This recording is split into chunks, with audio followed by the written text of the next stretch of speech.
Hey everyone, welcome back to my channel. আমার আরেকটি ভিডিওতে তোমাদের অনেক অনেক স্বাগত। সকালবেলা উঠে বিছনা টিছনা গুছিয়ে মেয়েকে স্নান করিয়ে খাইয়ে দিয়েছি।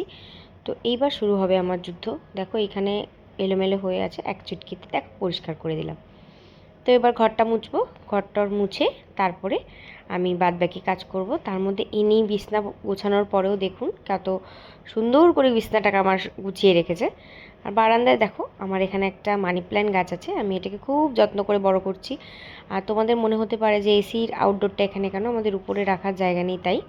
তো তারপর রেডি হয়ে চলে গেছিলাম ঘুরতে, কারণ একজনের বাড়িতে গেছিলাম। আর রাতের বেলা রিলস করছিলাম, রিলস করার পরে মেকআপ টেকআপগুলো সব তুলবো, তো তোমাদের সাথে শেয়ার করি আমি কি কি ইউজ করি স্কিনে বা কীভাবে মেকআপ তুলি।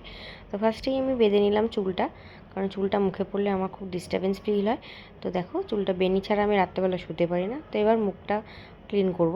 তো ফার্স্টেই মেয়ের হাগু পরিষ্কার করার ইয়েটা নিয়ে নিলাম, ওয়াইপসটা নিয়ে আমি মুখটা ভালো করে ক্লিন করে নিলাম, যেগুলো ছিল আর কি। এবার ভালো করে কাজল টাজলগুলো ক্লিন করে দেখো কী অবস্থা পেপারটার।